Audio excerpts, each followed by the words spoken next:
नमस्कार, आप सभी का बहुत बहुत स्वागत है स्टार सिटी न्यूज़ में। मैं इस वक्त दिल्ली कैंट विधानसभा में मौजूद हूं। साथ ही हमारे ब्रिगेडियर प्रदीप उपमन्यु जी हमारे साथ मौजूद हैं। आइए इनसे बात कर लेते हैं दिल्ली कैंट के मुद्दों पे। बहुत बहुत स्वागत है। सबसे पहला मैं आपका भी सर, धन्यवाद करता हूँ। सबसे पहले आपसे सवाल कर लेते हैं दिल्ली कैंट के सर मुद्दों पे। आम आदमी पार्टी का ये शासन रहा पिछले 10 से 11 साल में सर, क्या क्या विकास हुए, क्या हालात है इन विधानसभा के अंदर? देखिए, मैं पिछले 10 साल नहीं, मैं पिछले 25 साल की बात करना चाहता हूँ। दिल्ली कैंट विधानसभा में क्षेत्र आते हैं जो दिल्ली कैंटोनमेंट बोर्ड के अंडर हैं और NDMC new Delhi municipal council के अंडर हैं। दोनों ही देश की सबसे रिचेस्ट ऑर्गेनाइजेशन है बिल्कुल। और दोनों में इतनी समर्थ है कि अगर वहाँ ठीक से मुद्दों को उठाया जाए, ठीक से मुद्दों को परस्यू किया जाए, तो जनता की यहाँ सब समस्याओं का समाधान हो सकता है। पर हमारी बदकिस्मती कि राजनीति मुद्दों के ऊपर पिछले 25 साल में सदा हावी रही है, जिसके कारण दिल्ली छावनी विधानसभा क्षेत्र के सभी निवासी को निराशाजनक हाथ लगी है।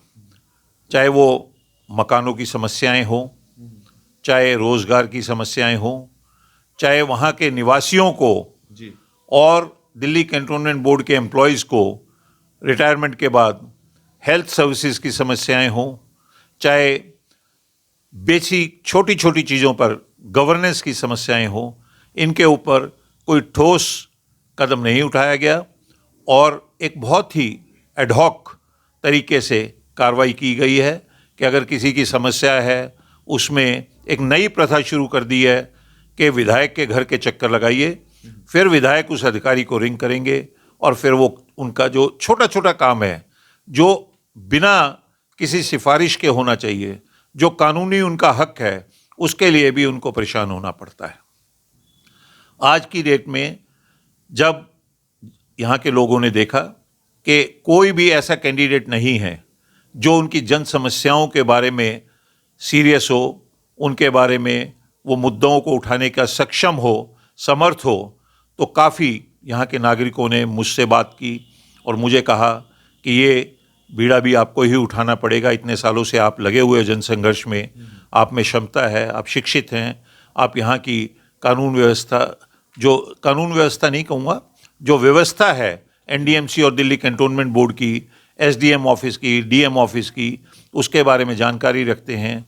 आप में क्षमता है कि अधिकारियों से काम कराने की, आप में क्षमता है कि यहाँ की पॉलिसीज़ को नया रूप देने की। उन सब नागरिकों की मैं भावनाओं को समझते हुए मैंने अपने आप को इस समाज सेवा के लिए एक बार फिर अपने आप को आगे लाकर और जन सेवा के लिए समर्पित किया है। मैं छोटा सा एग्जांपल देना चाहता हूँ कि देखिए, मैं 40 साल का मेरा नौकरी का अनुभव है। फौज की नौकरी में अपनी ड्यूटी करना, फौज की आदेशों के अनुसार जगह जगह पोस्टिंग करना, ये हमारी एक ड्यूटी का हिस्सा है। पर फौज की ड्यूटी करते हुए मैंने कुछ ऐसे कार्यक्रम किए हैं, ऐसे काम किए हैं जिनको जब जब मैं सोचता हूँ तो मुझे बहुत ही खुशी मिलती है और मुझे सेटिस्फेक्शन मैं वो गिनाना चाहता हूँ। मैं सबसे पहले आपको बताना चाहता हूँ कि 1996 में एक डिफेंस सर्विसेज ऑफिसर इंस्टीट्यूट है। मैं ये जो मुद्दे गिना रहा हूँ, ये पूरे आर्म फोर्सेस, एयरफोर्स नेवी के और आर्मी एयरफोर्स नेवी की फैमिलीज़ को और उनके ऑफिसर्स को, सर्विंग और रिटायर्ड को अफेक्ट करते हैं, और इवन आर्मी एयरफोर्स नेवी के जो बाकी जेसीओज, अदर रैंक्स हैं, रिटायर्ड लोग हैं, उनकी फैमिलीज़ को भी अफेक्ट करते हैं। सबसे पहले मैं मुद्दा गिनाना चाहता हूँ। 1996 में defence services officer institute Dhaula कुआं पे है। इस पे किसी कारणवश वहाँ की गवर्निंग बॉडी ने सर्विंग ऑफिसर्स की मेंबरशिप को बंद कर दिया और मैं उस वक्त मैनेजमेंट कमेटी में था। मैनेजमेंट कमेटी में मैंने आवाज़ उठाई, सुनवाई नहीं हुई। 1996 में मैंने पहली बार उस फैसले के खिलाफ दिल्ली हाई कोर्ट में मैंने याचिका लगाई और उस वक्त मैंने 1996 में जो स्वर्गीय अरुण जेटली जी हैं उनकी सर्विसेज को यूटिलाइज किया और वो केस लड़ा और उसी के माध्यम से केस के बाद हमारी DSOI की गवर्निंग बॉडी ने टेन्योर मेंबरशिप देनी शुरू की। ये बहुत बड़ा काम है कि जो हमारे दिल्ली में हमारे ऑफिसर्स पोस्ट होते हैं आर्मी, एयरफोर्स, नेवी के, उनको DSOI की अब टेन्योर मेंबरशिप मिलती है। इसके शायद बहुत लोगों को इसके बारे में जानकारी नहीं है, पर मैं देना चाहता हूँ। उसके बाद जब मैंने गुरु गोविंद सिंह इंद्रप्रस्थ यूनिवर्सिटी ज्वाइन की 1990-2000 में, तो हमारे यहाँ जो फौज के, आर्मी, एयरफोर्स, नेवी के जो बच्चे हैं उनके एडमिशन्स के लिए 5% भारत सरकार ने रिजर्वेशन रखी हुई है। उस रिजर्वेशन में कुछ प्रायोरिटी रखी हुई हैं। जब मैंने ज्वाइन किया तब 5 प्रायोरिटी थी: killed in action, disabled in action, killed in disability in action, disability in peace time and gallantry award. Serving officers, serving JCOs, serving jawans और रिटायर्ड ऑफिसर्स, रिटायर्ड JCOs और रिटायर्ड जवान्स के लिए कोई भी reservation नहीं थी। ना ही गुरु Govind Singh Indraprastha university में थी, ना ही दिल्ली यूनिवर्सिटी में थी, ना ही किसी और दिल्ली के विश्वविद्यालय में थी। मैं गुरु गोविंद सिंह इंद्रप्रस्थ यूनिवर्सिटी में जब एडमिशन देखता था उन दिनों में, तो मेरे पास बहुत आर्मी, एयरफोर्स, नेवी के अधिकारी, JCOs, जवान आते थे जो शेप 1 थे। वो कहते थे कि हम, अगर हमारी भी फील्ड पोस्टिंग हुई है, हमने भी कठिन स्टेशंस को किया है, और अगर हम सही सलामत हैं तो हमारे बच्चों को एजुकेशन में रिजर्वेशन क्यों नहीं। ये जो मैं बातें कर रहा हूँ ये डॉक्यूमेंटेड प्रूफ हैं, ये मैं कोई सिर्फ कहने के लिए नहीं कह रहा। 2000 में मैंने उस वक्त तत्कालीन आर्मी कमांडर GOC इन सी वेस्टर्न कमांड जनरल मेहता थे, और दिल्ली सरकार में लेफ्टिनेंट गवर्नर साहब के ऑफिस में सिविल मिलिट्री लाइजन कॉन्फ्रेंस हुई। उसमें ये मेरा द्वारा दिया गया पॉइंट था, जिसके तहत पहली बार सर्विंग ऑफिसर्स और सर्विंग JCOs और सर्विंग जवान्स के बच्चों को 6ठी कैटेगरी के रूप में एडमिशन में 5% रिजर्वेशन मिली। उससे अगले साल फिर रिटायर्ड JCOs, रिटायर्ड जवान और रिटायर्ड ऑफिसर्स के बच्चों को मिलने लगी, और ये कई साल तक IP यूनिवर्सिटी में रहा। उसके बाद जब IP यूनिवर्सिटी में ये हो गया लागू, तो उसके बाद मजबूरन दिल्ली यूनिवर्सिटी को भी ये करना पड़ा। ये जो मैंने आपको बताया कि रिजर्वेशन 5% रिजर्वेशन एडमिशन्स में, हर कॉलेजेस में, हर प्रोग्राम में, ये सर्विंग और रिटायर्ड जितने भी आर्मी, एयरफोर्स, नेवी के सर्विस पर्सनल हैं उनके लिए लागू है। ये बहुत बड़ा काम है। ये कोई मैं सिर्फ कहने के लिए नहीं कह रहा, ये डॉक्यूमेंटेड है। मैं इस बात के लिए मतलब कि डॉक्यूमेंट्स गवाह हैं कि इसके लिए ये 2000 के बाद हुआ, और उसमें मेरा बहुत बड़ा रोल था। तीसरा मैं बताना चाहूँगा, army college of medical sciences, ये आर्मी वेलफेयर एजुकेशन सोसाइटी का एक मेडिकल कॉलेज है जो दिल्ली में बेस हॉस्पिटल के पास रिंग रोड पे है। 2010-2011 बैच में ये सुप्रीम कोर्ट के आदेश के अनुसार बंद हो गया, और तीसरा साल इसका 2013 में था। अगर ये army college of medical sciences तीसरे साल बंद हो जाता, तो मेडिकल काउंसिल ऑफ इंडिया, जो आजकल नेशनल मेडिकल कमीशन है, के तहत दोबारा से रिकॉग्निशन लेनी पड़ती।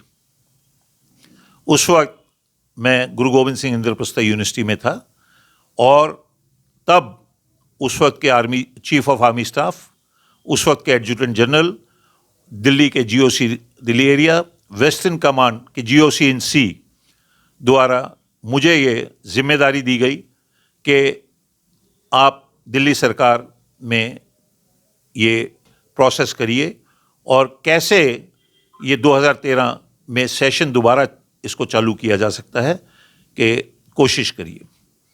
मैं आपको बड़ी खुशी के साथ और गर्व के साथ बता सकता हूँ GOC दिल्ली एरिया। उस वक्त army college of medical sciences के कर्नल सोबती और मैंने और एक जैक के ऑफिसर के साथ हमने दिल्ली सरकार में इस केस को परस्यू किया, और दिल्ली सरकार में वो दिल्ली प्रोफेशनल एक्ट 2007 जिसके तहत इसका एडमिशन होना चाहिए था, उसको एक्ट को अमेंड करवाया। एक्ट को अमेंड करवाने के बाद गजट नोटिफिकेशन हुआ, और 2013 में दोबारा से army college of medical sciences में हमारे बच्चों का एडमिशन शुरू हुआ, जिसके लिए उस वक्त के चीफ ऑफ आर्मी स्टाफ ने मुझे IP यूनिवर्सिटी के एम्प्लॉय के रूप में कमेंडेशन कार्ड दिया। ये डॉक्यूमेंटेड है। चौथा मैं बताना चाहूँगा कि एक बार दिल्ली सरकार ने हमारे इंस्टीट्यूट्स जितने हैं उनके ऊपर टैक्सेस लगा दिए थे कि ये कमर्शियल एक्टिविटी हैं। मैं उस वक्त ब्रिगेडियर दीक्षित सेक्रेटरी थे, उनके साथ मिलके दिल्ली सरकार में मिलके CM के साथ मिलके तो ये सब दोबारा से हमने उसको ठीक कराया। मैं ये सब इसलिए बता रहा हूँ कि नॉर्मल कार्यक्रम तो हर कोई कर सकता है। एक काउंसलर भी वही काम करता है कि राशन कार्ड बनवा दिए, आधार कार्ड बनवा दिए। एक MLA भी अगर वही काम करेगा तो फिर फर्क काउंसलर और MLA का क्या रहेगा? MLA को, विधायक को एक ऐसे काम करने हैं जो आम आदमी नहीं कर पाए। वो क्या काम है? पॉलिसीज। वो क्या काम है? जो समस्याएं रुकी हुई हैं उसको कानूनी उस प्रकार से पेश करे ताकि वो परमानेंट सॉल्यूशन हो। मेरा तो ये मानना है कि कभी कभी कुछ छोटी समस्याएं होती हैं जो तुरंत होनी चाहिए, जैसे राशन कार्ड बनना है, आधार कार्ड बनना है, किसी का रिजर्वेशन का सर्टिफिकेट बनना है। कुछ समस्याएं ऐसी हैं जिसको दूरगामी परिणाम होते हैं। लैंड की पॉलिसी बनना, रोजगार के लिए पोस्ट क्रिएशन करवाना, रोजगार की पॉलिसी बनवाना। सो विधायक को अपना दूरगामी विजन भी रखना चाहिए।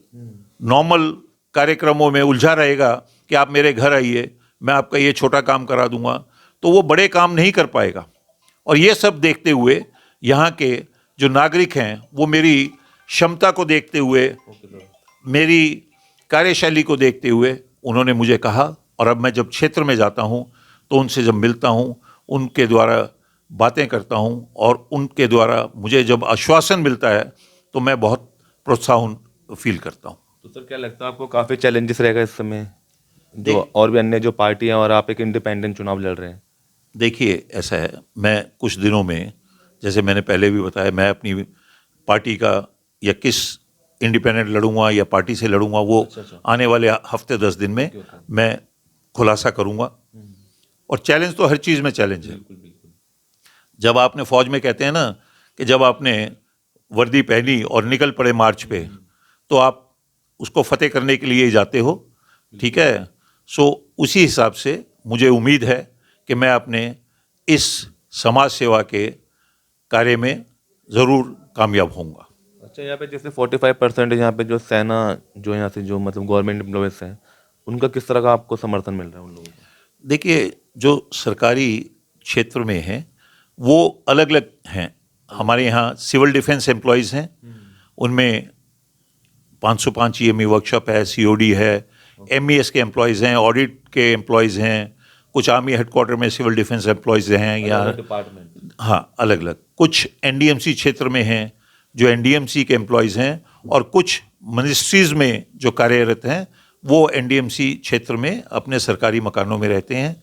उसके अलावा आर्मी, एयरफोर्स, नेवी के भी यहाँ आवास हैं, कुछ सेपरेटेड फैमिली हैं। और मुझे उम्मीद है कि मेरी कार्यशैली को देखते हुए, मेरे पर्सनल पुराने कॉन्टैक्ट्स को देखते हुए, और मेरे पे सबसे मुझे अपने ऊपर इसलिए भरोसा है कि वो मेरे कार्यशैली को ये जानते हैं कि मैं काम करने वाला व्यक्ति हूँ। अगर किसी को मैंने कहा ये काम हो जाएगा तो वो हर कीमत पे काम होता है।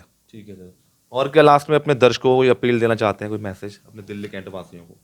मैं अपने उन सभी साथियों को जो दिल्ली छावनी विधानसभा के मतदाता हैं या वो जो दिल्ली छावनी विधानसभा के मतदाता नहीं हैं को रिक्वेस्ट करना चाहता हूँ, अपील करना चाहता हूँ, प्रार्थना करना चाहता हूँ कि अगर आप मेरी इस बात से सहमत हैं कि मैं निस्वार्थ ईमानदारी से और बिना भेदभाव के जिंदगी भर समाज सेवा करता आया हूं, तो आप मेरे विचार हर जगह फैलाइए ताकि मुझे इस मिशन में, इस कहते हैं ना, विधायक के चुनाव में कामयाबी मिले और मैं अगले 5 साल जनता की सेवा के लिए बिल्कुल उनके बीच रहूं। धन्यवाद जी, बहुत बहुत धन्यवाद आपका समय देने के लिए। तो यह हमारी सीधी बात ब्रिगेडियर प्रदीप उपमन्यु जी से, स्टार सिटी के साथ मैं जितेंद्र गुप्ता।